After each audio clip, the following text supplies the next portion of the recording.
ನನ್ನ ತಂಗಿ ಜಯಲಕ್ಷ್ಮಿ ಇವತ್ತು ಹುಟ್ಟು ಹಬ್ಬದ ದಿನವೆಂದು ಗೊತ್ತಾದ್ರೂ ಬರ್ಲಿಕ್ಕೆ ತಡ ಮಾಡಿದಳಲ್ಲ.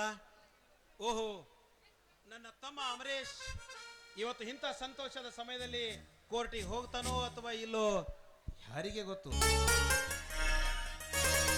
ಓ ಪ್ರಿನ್ಸಿಪಾಲ್ ಪರಮೇಶಪ್ಪನವರು ಬರಬೇಕು. ಏನ್ರಿ ಇಂಥ ಸಂತೋಷದ ಸಮಯದಲ್ಲಿ ಆ ದೇವರೇ ತಮ್ಮನಲ್ಲಿ ಕರೆಸಿದಂತಾಯ್ತಲ್ಲ. ಯಾವ ಸಂತೋಷದ ವಿಷಯಕ್ಕಾಗಿ ನನ್ನನ್ನು ಸ್ವಾಗತಿಸುತ್ತಿರುವರ? ಏನ್ರಿ ಪರಮೇಶಪ್ಪನವ್ರೆ, ಇವತ್ತು ನನ್ನ ತಂಗಿ ಜಯಲಕ್ಷ್ಮಿಯ ಹುಟ್ಟು ಹಬ್ಬದ ದಿನವಲ್ಲವೇ? ಐ ಆಮ್ ಸಾರಿ ಬಸವೇಶ್ವಪ್ಪನವರೇ, ನಾನೀಗ ನಿಮ್ಮ ತಂಗಿಯ ಹುಟ್ಟು ಹಬ್ಬ ಶುಭಾಶಯ ಕೋರಲು ಬಂದಿಲ್ಲ. ಮತ್ತೆ ಅನಾವಶ್ಯಕವಾಗಿ ಅವಳ ಬಾಳು ಹಾಳಾಯ್ತಲಂತ ತಿಳಿಸಲು ಬಂದಿದ್ದೇನೆ. ದೇವರಂತ ಅಣ್ಣ ತಮ್ಮಂದಿರ ಕಣ್ಣಲ್ಲಿ ಈ ರೀತಿ ನಿಮ್ಮ ತಂಗಿ ಮಣ್ಣೆರೆಸಬಾರ್ದಾಗಿತ್ತು ಬಸವೇಶ್ವಪ್ಪನವರೇ. ಪರಮೇಶಪ್ಪನವರೇ, ಮೊದಲೇ ನಾನು ಹಾರ್ಟ್ ಪೇಷಂಟು.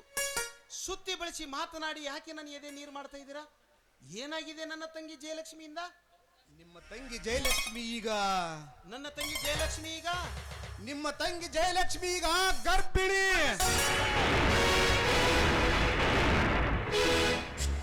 ಏನ್ ಹೇಳ್ತಾ ಇದ್ದೀರಾ? ನನ್ನ ತಂಗಿ ಜಯಲಕ್ಷ್ಮಿ ಗರ್ಭಿಣಿಯೇ? ಈ ಮಾತು ಸತ್ಯವೇ ಪರಮೇಶಪ್ಪನವರೇ? ಸತ್ಯವೇ? ಸಮಾಧಾನ ತೆಗೆದುಕೊಳ್ಳಿ. ನಾನ್ಯಾಕೆ ತಮ್ಮೆದರ ಸುಳ್ಳು ಹೇಳಲಿ? ಜಯಲಕ್ಷ್ಮಿ ನಿಮಗೆ ಒಡ ಹುಟ್ಟಿದ ತಂಗಿ ಆಗಿರಬಹುದು, ಆದರೆ ತಂದೆ ತಾಯಿಗೆ ಒಬ್ಬನೇ ಮಗನಾದ ನನಗೆ ನನ್ನವರು ತನ್ನವರಂತ ಯಾರೂ ಇಲ್ಲ. ಅಂದಾಗೆ ಜಯಲಕ್ಷ್ಮಿ ನನಗೂ ಕೂಡ ಒಡ ಹುಟ್ಟಿದ ತಂಗಿ ಇದ್ದ ಹಾಗೆ ಅವಳ ಯೋಗಕ್ಷೇಮ ವಿಚಾರಿಸುವುದು ನನ್ನ ಕರ್ತವ್ಯವಲ್ಲವೇ? ಅಂದ ಮೇಲೆ ಈ ವಿಷಯ ಇಷ್ಟು ದಿವಸ ನನಗೆ ಯಾಕೆ ಹೇಳಿಲ್ರಿ? ನೋಡ್ರಿ ಬಸವೇಶ್ವಪ್ಪನವರೇ, ಕಾಲೇಜಿನ ಪರಿಸರ ಅಂದ ಮೇಲೆ ಗಂಡು ಹೆಣ್ಣೆಂಬ ಭೇದ ಇಲ್ಲದೆ ಒಬ್ಬರನ್ನೊಬ್ಬರು ಮಾತನಾಡಿಸೋದು ಸ್ವಾಭಾವಿಕವಲ್ಲವೇ? ಹಾಗಂತ ತಿಳಿದು ನಾನೂ ಸುಮ್ಮನಾಗಿದ್ದೆ. ಈ ಗುಪ್ತ ವಿಷಯ ಅವಳ ಗೆಳತಿಯರೇ ನನ್ನ ಮುಂದೆ ಮರೆಮಾಚಿಲ್ಲದೆ ಹೇಳಿದಾಗ ನನ್ನ ಎದೆನೇ ಒಡೆದಂತಾಯ್ತು. ಒಂದು ಕಡೆ ಕಾಲೇಜಿನ ಪ್ರಿನ್ಸಿಪಲ್ ಆದ ನಾನು, ಅದಕ್ಕಿಂತ ಮಿಗಿಲಾಗಿ ನಿಮ್ಮ ಹತ್ತಿರದ ಹಿತೇಶಿ, ಇಷ್ಟು ದಿನ ಯಾವುದೇ ಇದನ್ನು ವಿಚಾರಿಸದೆ ಕುಳಿತನಲೆಂಬ ಸಂಕಟ ಕಳವಳ ನನಗೂ ಆಗ್ತಾ ಇದೆ. ಪರಮೇಶಪ್ಪನವರೇ, ಒಂದು ವೇಳೆ ಈ ವಿಷಯ ನನ್ನ ತಮ್ಮ ಅಮರೇಶ್ಗೆ ಏನಾದರೂ ಗೊತ್ತಾದರೆ ಭೂಮಿ ಆಕಾಶವೇ ಒಂದಾಗುತ್ತೆ. ಪರಮೇಶ್ವರ, ಭೂಮಿ ಆಕಾಶ ಒಂದಾಗುತ್ತೆ. ಕೇವಲ ಪ್ರೇಮ ಪ್ರಕರಣವಾಗಿದ್ದರೆ ಬುದ್ಧಿ ಹೇಳಿ ಮನೆಯಲ್ಲಿ ಕೂಡಿಸಬಹುದಾಗಿತ್ತು. ಆದರೆ ನನ್ನ ತಂಗಿ ಗರ್ಭಿಣಿ ಅಂದಾಗ ಈ ವಿಷಯ ಎಲ್ಲಿಗೆ ಮುಟ್ಟುತ್ತದೆಯೋ ಏನೋ. ಮೇಲಾಗಿ ಅವನು ಯಾವ ಜಾತಿಯವನೋ ಏನೋ. ಜಾತಿ ಒಂದೇ ನಿಜ, ಆದರೆ ಅಂತಸ್ತು ಅಜಗಜಾಂತರ ವ್ಯತ್ಯಾಸವಿದೆ. ಆ ಹುಡುಗ ಜಗದೀಶ ಕಡು ಬಡವ, ಒಪ್ಪತ್ತಿಗೂ ಗತಿ ಇಲ್ಲದ ನಿರ್ಗತಿಕ. ಇದನ್ನು ನೀವು ಒಪ್ಪಿದರು, ನಿಮ್ಮ ತಮ್ಮ ಅಮರೇಶ್ ಎಂದು ಒಪ್ಪಲಾರ. ಹೌದು ಪರಮೇಶಪ್ಪನವರೇ, ತಂಗಿ ಅಂದರೆ ಪ್ರಂಚ ಪ್ರಾಣವನ್ನೇ ಬಿಡುವ ನನ್ನ ತಮ್ಮ ಅಮರೇಶ ಈ ವಿಷಯ ಕೇಳಿ ಎಲ್ಲಿ ಹೃದಯಾಘಾತ ಮಾಡಿಕೊಳ್ಳುತ್ತಾನೆಂಬ ಭಯ. ಭಯ. ಇದಕ್ಕೊಂದೇ ಬಸವೇಶ್ವಪ್ಪನವರೇ, ನಿಮ್ಮ ತಂಗಿಯನ್ನು ಅದೇ ಹುಡುಗರಿಗೆ ಕೊಟ್ಟು ಮದುವೆ ಮಾಡಿ ಆದಷ್ಟು ಬೇಗ ಈ ಊರಿಂದಲೇ ಬಹುದೂರ ಕಳಿಸಿಬಿಡಿ ಅವರಿಗೆ.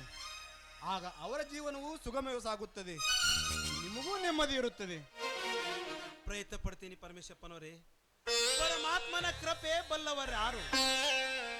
ಇಬ್ಬರನ್ನಂದಿರ ಮುದ್ದಿನ ತಂಗಿಯಾಗಿ ಬೆಳೆದುದಕ್ಕೆ ನನ್ನ ತಂಗಿ ಈ ರೀತಿ ಮೋಸ ಮಗಿಯುವುದೇ? ಪರಮೇಶಪ್ಪನವರೇ, ಒಟ್ಟಾರೆ ನಂದನದಂತಿರುವ ಈ ನನ್ನ ಸಂಸಾರಕ್ಕೆ ಸಿಡಿಲು ಬಡದಂತಾಯ್ತು ಪರಮೇಶಪ್ಪನವರೇ.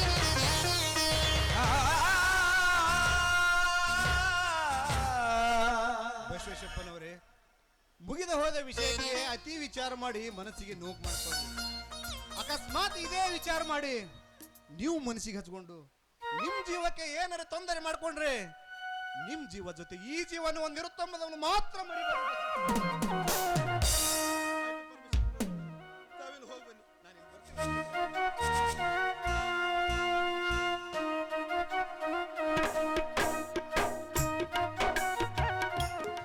ಅಯ್ಯೋ ದೇವರೇ, 3 ಮಕ್ಕಳ ಹೆತ್ತು ನನ್ನ ಸತ್ತು ಹೋದ ತಂದೆ ತಾಯಿಗೆ ಚೊಚ್ಚಲ ಮಗನಾಗಿ ನಾ ಹುಟ್ಟಿದ್ದೆ ನನ್ನ ದುರ್ದೈವವಾಯಿತೆ. ಹೆಣ್ಣು ಮಗು ಬೇಕೆಂದು 10 ದೇವರಿಗೆ ಹರಕೆ ಹೊತ್ತು ಸತ್ತು ಹೋದ ನನ್ನ ತಂದೆ ತಾಯಿಗೆ ನನ್ನ ತಂಗಿ ಈ ರೀತಿ ದ್ರೋಹ ಬಗೆಯಬೇಕೆ? ಅಯ್ಯೋ ವಿಧಿಯೇ, ಇನ್ನೆಷ್ಟು ನೋವು ನೋಡುತ್ತಿರುವೆಯಾ ಈ ನನ್ನ ಆತ್ಮಕ್ಕೆ? ಮದುವೆಯಾದ ಮರು ವರ್ಷವೇ ಮಡದಿಯನ್ನು ಕಚ್ಚಿದುಕೊಂಡೆ. ವಿದುರನಾಗಿ ತಮ್ಮ ತಂಗಿಯ ಮುಖ ನೋಡಿ ನಾನು ಕಾಲ ಕಳೆದೆ. ಆದರೆ ಇಂದು ನಂಬಿದ ತಂಗಿಯಿಂದಲೇ ಇಂಥ ಅಪರಾಧ ಗೈಯಲು ಹಚ್ಚಿ ಗಾಯದ ಮೇಲೆ ಹೊಸ ಗಾಯ ಮಾಡಿದೆಯಲ್ಲ. ಈ ವಿಷಯ ನನ್ನ ತಮ್ಮ ಅಮರೇಶನಿಗೆ ನಾ ಹೇಗೆ ತಿಳಿಸಲಿ? ಒಂದು ವೇಳೆ ತಿಳಿಸಿದರೆ ನನ್ನ ತಮ್ಮ ಅಮರೇಶ ಕ್ಷಮಿಸಬಲ್ಲನೇ? ಕ್ಷಮಿ